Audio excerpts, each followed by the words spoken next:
السلام علیکم ورحمۃ اللہ. الحمد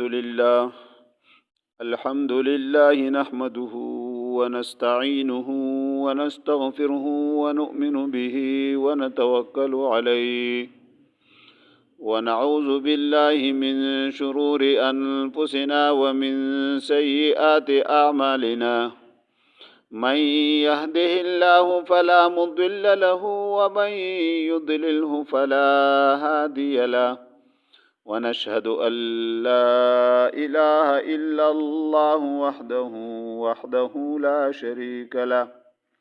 ونشهد أن سيدنا وشفيعنا وحبيبنا وسندنا ومولانا محمدا عبده ورسوله أرسله بالحق بشيرا ونذيرا وداعيا إلى الله بإذنه وسراجا منيرا.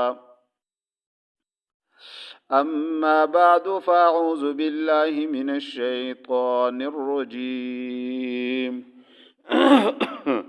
بسم الله الرحمن الرحيم. من عمل صالحا من ذكر أو أنثى وهو مؤمن فلنحيينه حياة طيبة ولنجزينهم أجرهم بأحسن الذي كانوا يعملون. وقال النبي صلى الله عليه وسلم: الصوم لي وأنا أجزي به، أو كما قال عليه الصلاة والسلام. درود شریف ولله. اللهم صل على محمد وعلى آل محمد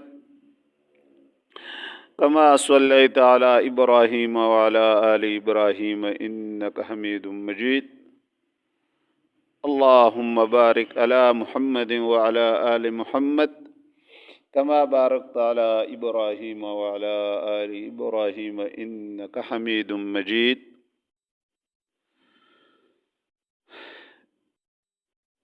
سامعین محترم، الله رب العزت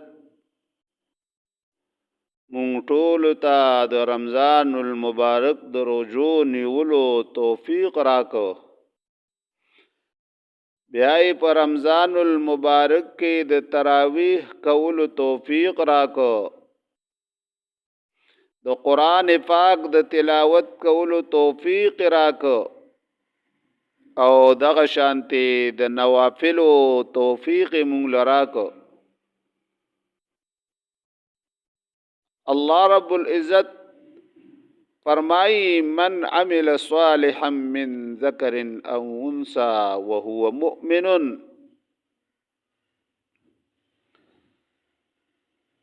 الله رب العزت فرمائی چاچه نیک عملو کو که هغه نارینه یا زنانه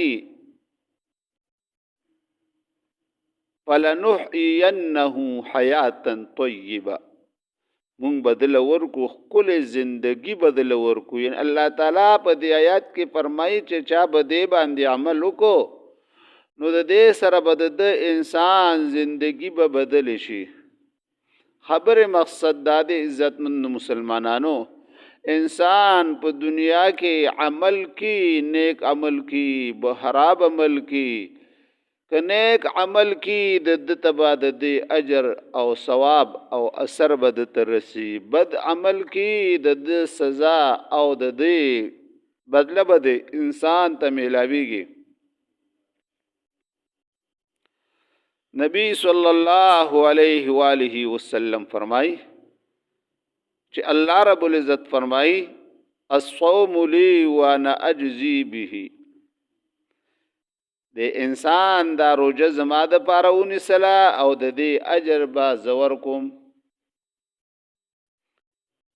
دا روزه دا دومره یو لوی عمل الله رب العزت ته چې الله رب العزت فرمایي چې د دې بدله به زور کوم.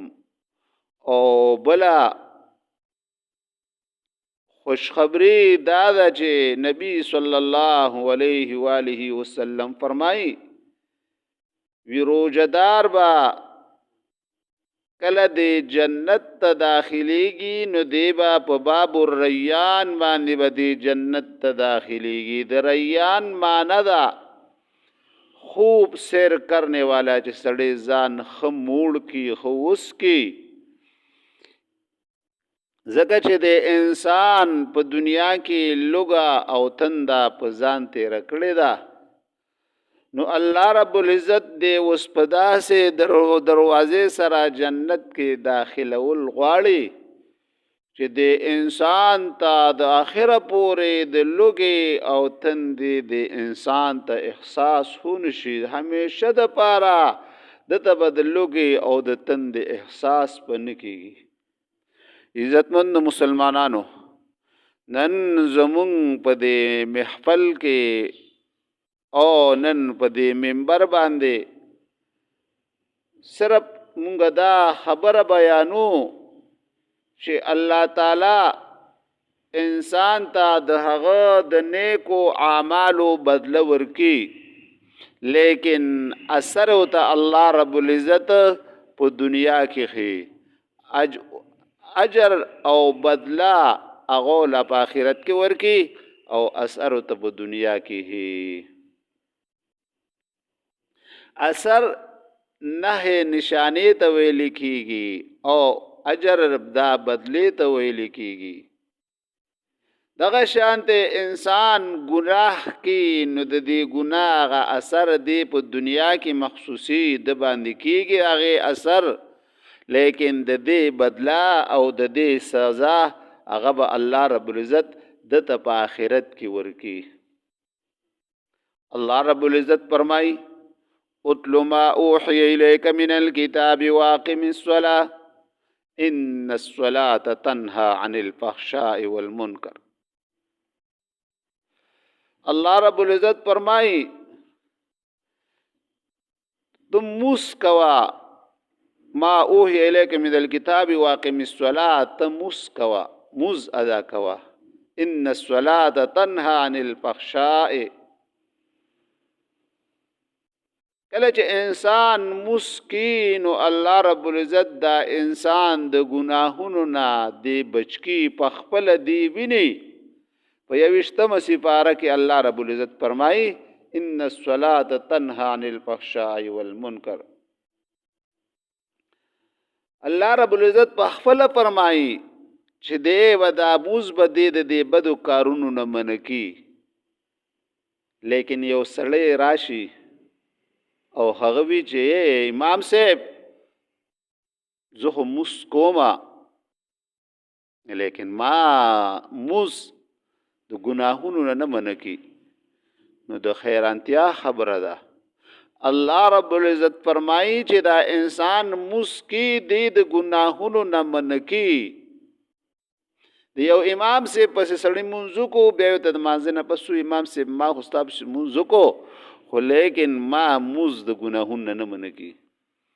امام صاحب ته فرمایي چې تا کله زما پسې موس کو نیت ته وتړو خطبه دی ووري دا نیت ته وتړو په هغه وخت کې ستانه سو ګناه وشو هغه ته وینا نه.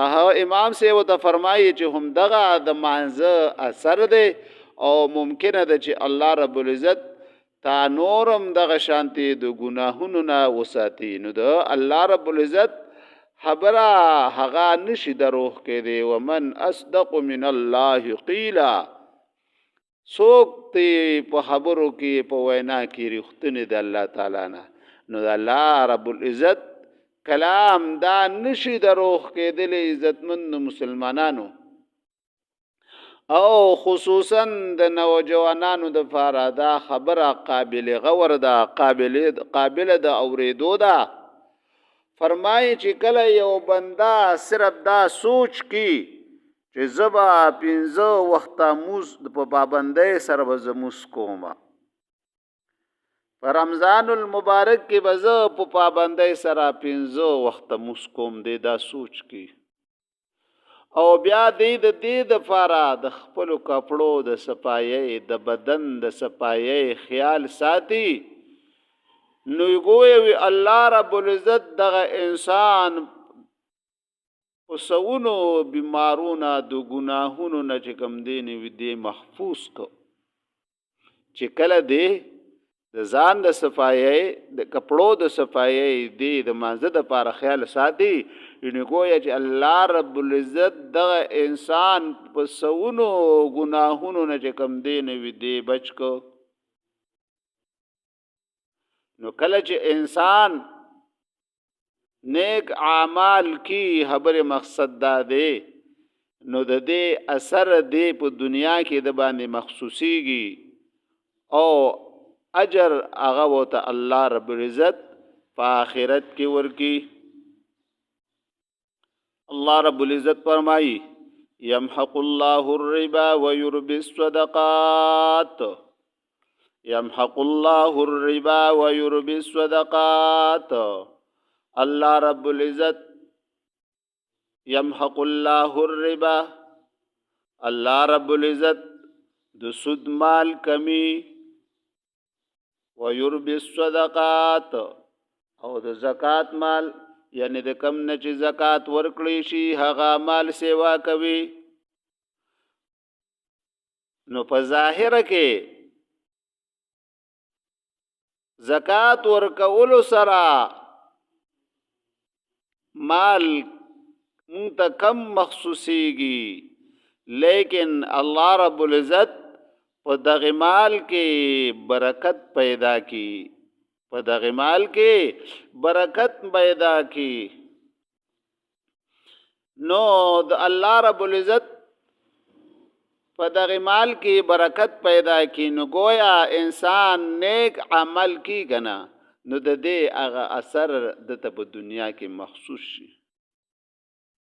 دغه شانته انسان روزه نسی یا ایها الذين امنوا كتب عليكم الصيام كما كتب على الذين من قبلكم لعلكم تتقون وس پتا سوای چې پر د روزه اثر په دنیا کې څه دی نو د روزه اثر په دنیا کې په ظاهر دی چې په تنها یوازې کمره کې سړی ته خوراک څښاک فروټ وغیرہ هر څه د تفرات دي لیکن د ایمان د او د روزي د نیت د خبرو نه منک چې ور دی لګوتی ورنوړې دا تا د پاره په دی وخت کې حلال ندي دا تا د پاره په دی وخت کې حرام دي نو دا د رمضان دا د روزي اغا سر دی او اجر با الله رب العزت په آخرت کې ورکی نو د روزي خدا اثر دی لعلکم تتقون چې تاسو ویریږئ د ګناهونو نم پکې ځان ساتئ بل دی کې الله رب العزت فرمایي لعلکم تشکرون تاسو روزنی سه د پاره د دې چې تاسو شکر گزار جوړ شئ کله چې انسان روزه نسی عزتمند مسلمانانو نو په دې بدن کې شکر پیدا کیږي دی شکر ادا کی شکر الحمدلله شکر الحمدلله کله چې انسان سره یو نعمت ډیر زیات وي نو د انسان دغه نعمت شکر نه ادا کی خو کله چې انسان نه نعمت د لکټیم د پاره لری شي دی په خپل دی بیا دغه شکر ادا کی لکه څنګه سړی روزداري کله چې بانګ وی ټیم داخل شي نو د شکر ادا کی شکر الحمدلله د وبو یو ګډ د دنه سره په پورا ورځ د دنه لری وي چې کله د تمه لو شو د شکر ادا کی شکر الحمدلله چې د ماهام دا بانګي وی ماته وب میلو شو نبی صلی الله علیه و آله وسلم فرمائی للصائم فرحتان فرحة عند فطره وفرحة عند لقاء ربه زمغه مقصد دا دی چې د نیکو اعمال او آثار الله رب العزت په دنیا کې خي په دنیا کې د نیکو اعمال اثر دی ځکه هو چې د انسان شکر ادا ک. وس بل حدیث را روان دی فرمایي نبی صلی الله علیه و آله وسلم فرمایي للصائم فرحتان فرحة عند فطره وفرحة عند لقاء ربه. چې کله روزدار روزه ونسی نو د الله رب العزت دوه خوشاله ورکی. یو خوشحالي د روزې ماتي په ټیم نو دا د دې هغه اثر دی.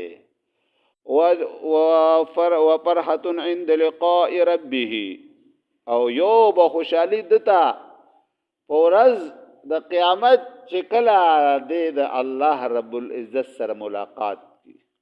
نو گویا په دې حدیث کې د روزدار له الله رب العزت نبی صلی الله علیه و آله وسلم دا خوشخبری وکړه څوک چې روزه نیسي الله رب العزت په دغه سره ملاقات کی نو د نیک اعمالو اثر الله رب العزت په دنیا کې ورکی او اجر بدلای په آخرت کې ورکی. دغه شانت عزتمند مسلمانانو نبی صلی الله علیه و آله وسلم فرمایي چې تاسو چاته سلام کوئ تاسو چا باندې سلام اچوئ نو د دې سلام اثر په دنیا کې په د باندې ظاهریږي. یا چا باندې روټۍ خوروئ نو د دې اثر په دنیا کې ښکار کیږي. نبی صلی الله علیه و آله وسلم فرمای صحابه کرامو ته فرمای افلا ادلکم علی شیء اذا فعلتموه تحاببتم. آیا زه تاسو ته داسې یو شیز ونښیم کله چې تاسو هغه عمل کوئ تاسو ته به خوشحالي میلاویږي. فرمایي افشو السلام تاسو سلام کوئ تاسو ته به خوشحالي میلاویږي. واطعموا الطعام او تاسو په یو بل باندې روټۍ خورئ نو په دې سره به چې کوم دی تاسو ته خوشحالي میلاویږي. د دنیا راحت په تاسو ته میلاویږي ناراستیا به دې باندې ختمیږي. نو د دې او د دې سره به آپس کې محبت پیدا کیږي. تحادو تحابو تاسو یو بل تحفې ورکوئ محبت په پیدا کیږي. نو دا محبت دا په دنیا کې دی او کنه دا په آخرت کې. الله رب العزت انسان ته په دنیا کې د نیکو اعمالو هغه اثر خای او اجر به الله رب العزت په آخرت کې د انسان ته. نبی صلی الله علیه و آله وسلم فرمایي تحادوا تحابوا فإن الهدي تذهب. نبی صلی الله علیه و آله وسلم فرمایي چې تاسو یو بل لا تحفې ورکوئ هدیه ورکوئ ځکه چې ستاسو دا تحفې دا هدیې دا ستاسو د آپس کې د یو بل سره هغه پخوانۍ غصې هم ختمي. نو دا اثر د نیکو عملو عزتمند مسلمانانو اثر په دنیا کې ښکاره شو غصې یو بل ته ختم شوې محبت پیدا شو. او عزتمند مسلمانانو دام د الله تعالی قانون دی نظام دی چې کله کله یو معصوم انسان په بوډاوالي کې کله نه کله انسان په معصومتوب کې یو نیک عمل وکي لیکن د دې هغه اثر الله رب العزت هغه ته په ځوانۍ کې ورښکاره کی او کله نه کله یو ځوان نیک عمل وکي نو په بوډاوالي کې ته د هغه اثر ښکاره کی. تاسو به وایئ چې دا څنګه عزتمندو مسلمانانو کله چې خواجه بختیار کاکی رحمت الله علی وی د هغه پلار وفات شو مور حافظه وا کله چې به دې بچی لا پی ورکول دی به ودکاو نو د مور به په سبق وي. نو چې کله هغه لغونته کې غټ شو او د خپل مور به د استاد سره سبق ته کېنه او استاد ته سبق شروع کو ورته استاد فرمایي الف لام میم ذالک الکتاب لا ریب فیه. بختیار کاکی رحمت الله علیه هغه تجو لګیا دی الف لام میم ذالک الکتاب لا ریب فیه تر د سپاره د اخره پورې. بیا د بختیار کاکی رحمت الله علیه فرمایي دا سپاره خو یاد ده دا بل به شروع کو او استاد محترم ور د بل سپاره شروع کی. هغه سره وی بختیار کاکی سپاره ختم کی دغه شانته سوال لسفارو پورې چې کوم دی بختیار کاکی رحمت الله علیه هغه سپاره استاد سره په یو ورځ باندې ووري. استاد د مور نه تپوس کی چې دی تا خو دی الک له سبق ورزي دی تاسو د پر را لګلې. هغه ورته فرمایي چې کله به د تما پی ور کول نو ما به د باندې سبق په ما به نو عمل او د کړه دی ماشوم باندې عمل کړه دی لیکن ماشوم ته د عمل بیا په ځوانۍ کې په لکوانۍ کې د چې کوم دی ښکارا شوی دی. مورم په ځوانۍ کې عمل کړی دی سبق ویلی دی بچی ته او بیا چې کله رستو چې کوم دی نو په بچی باندې د هغې هغه اظهار شوی دی. نو کله ناکله انسان یو عمل وکړي لیکن د هغې هغه اثر الله رب العزت بیا رستو ښکاره کړي خو په دنیا کې ښکاره کړي اجر الله رب العزت په آخرت کې ورکړي. دغه شانته عزتمند مسلمانانو حدیث مبارک ته ما اکرم شاب شیخا من اجل سنه الا قید الله شابا عند سنه. وکلا چې یو نوجوان په ځوانۍ کې په لکوانۍ کې د یو مشر عزت په دې وجه باندې وکي چې دا مشر دی بزرگ دی عمر رسید دی د عزتو کی نوی الله رب العزت د دغه نوجوان په بوډاواله کې وی الله رب العزت د لپاره یو خادم یو ځوان پیدا کی وی چې د خدمت کی.